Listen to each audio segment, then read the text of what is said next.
The Supreme Court has just ruled that Bill C-69, at least according to Alberta, is unconstitutional.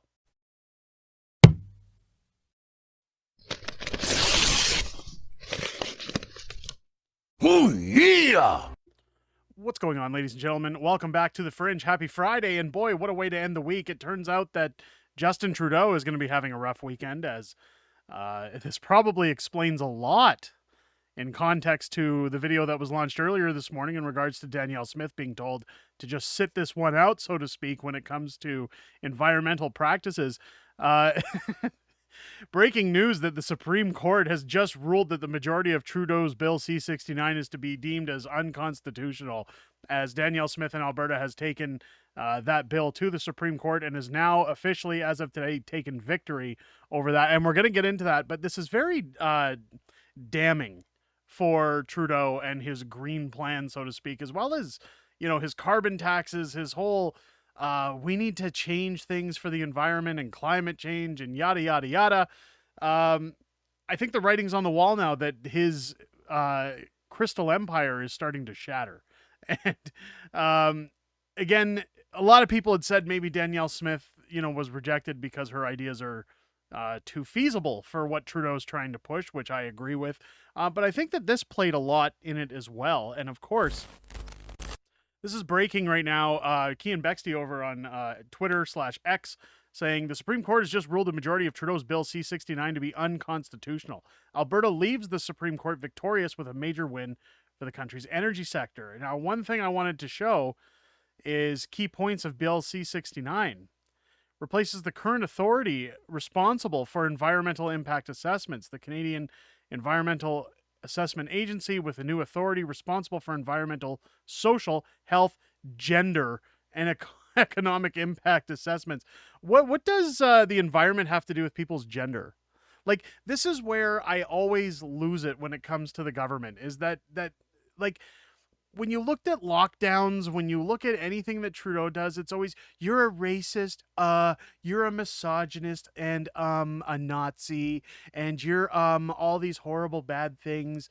And anytime they're doing anything in this country, it always comes down to, oh well, this is a diverse thing, or it's for Indigenous folks, or it's to protect diversity and promote equality amongst the sexes. Well, Justin Trudeau going out of his way to diminish the work of one very prominent woman who has quite the set of coconuts to be gentle about it. But it goes on to say Bill C-69 removes the standing test that's set out for specific qualifications for who is eligible to give testimony during assessments, thereby broadening the range of persons eligible to provide input. The bill requires that project information is made freely available to the public online, including the proposal, review updates, notices, reasons for decisions, scientific reports, etc. Public participation is allowed if it is meaningful. Who decides that? And public participants can receive funding to participate. The maximum review time for projects has been shortened and planning phase has been added. For standard assessments, decisions need to be made in 300 days, down from 365. For major projects needing review panels, a decision needs to be made within 600 days, down from 720. The new planning phase lasts almost 180 days.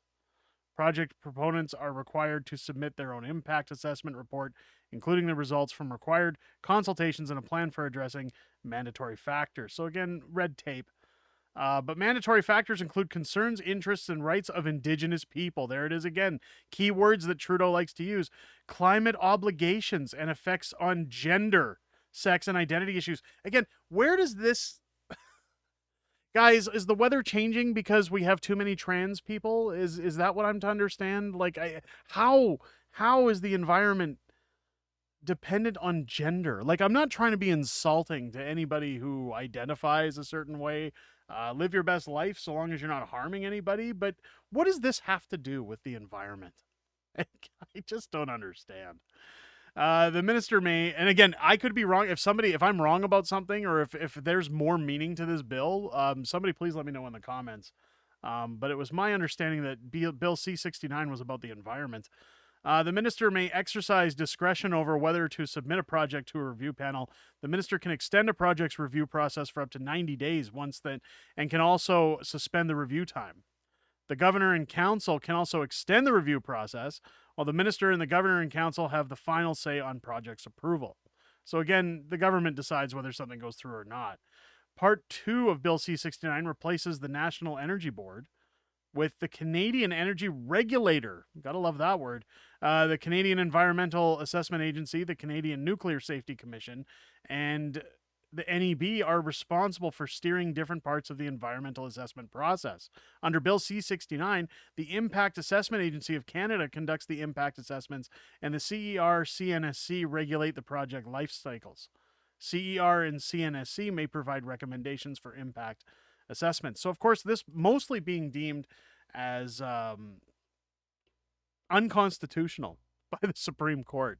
And Alberta walking away with a huge win, because what this means is that if Trudeau wants to inflict certain policies when it comes to fertilizer usage, when it comes to oil and gas production, liquid natural gas production, bitumen fracking, a lot of this that's been weighing down Albertans for a long time, once deemed unconstitutional, gives Danielle Smith more pull when it comes to her saying that a 2030 de-escalation of carbon isn't feasible. This just gives her more bang for her buck, so to speak, in terms of her argument. And it's going to be really interesting as time moves forward. Look at this stunned face on Trudeau. Look at I love this face. What a way to go out on a Friday, hey? This is probably going to be in the thumbnail, but hey, let's sorry, I don't like laughing on a video, but it is kind of funny. It's going to be interesting to see what the feds do to push back against Danielle Smith, as she's showing again her cojones as she moves forward as Alberta's premier. Now, a lot of people have been talking since we've just hit the 1-year anniversary of Danielle Smith being sworn in as premier of Alberta. If you remember, when Jason Kenney stepped down, Danielle Smith took over for a short period of time, and then we just had the election earlier this year where she was given her 4-year mandate as premier of Alberta. And a lot of people online were saying she's done okay, but she needs to do better. She needs to do more. Guys, this is a huge win for Alberta. I'm very excited to see this. And hopefully this is the end of Trudeau's push against Alberta for a lot of what again has been deemed as unnecessary and unconstitutional, and means that more people can get back to work, more people can start thinking about the future in Alberta. We can get some investments coming in, and maybe start to see a little bit of a turnaround when it comes to sunnier ways that Trudeau always talked about. But we'll see how it goes. Let me know down below what you guys think in the comments. Again, if I'm wrong about C-69 and gender and sex, I don't get again where that's coming from. Let me know if I'm incorrect on any of that. At least there's no math in there today. Let's be honest. I'm not going to screw up any more math. Let me know down in the comments what you guys think. If you're new to the channel, make sure you hit the subscribe button. I sure hope that this video has earned your subscription today. God, we are just ramping up to 10,000 subscribers here on the channel, so our fringe minority is about to become a very vast fringe majority. And a big thank you to everybody who's joined the channel recently, and everybody who's watching these videos, sharing them out, doing all the usual YouTube stuff. It does help us in the algorithm, especially in today's world of Justin Trudeau censoring everybody and deplatforming people. So it definitely helps to share that out, get the word out, folks. And also hit your bell for notifications. Join us here live every Sunday night at 6:30 p.m. Pacific time over here on the channel, where we kind of do the weekly wrap and we talk about everything that's going on, everything that's happening in the week coming up. And it's a nice time to have some Q&A with my viewers and kind of get to know you guys outside of making these videos. Now, I will say, as a bonus added side note, which is or is not up somebody's alley, but being Friday the 13th, I mentioned on last week's stream that I may do the occasional gaming stream, because I don't know if people know this about me, but I tend to collect and play video games, and people are always talking about the arcades in the background and things like that.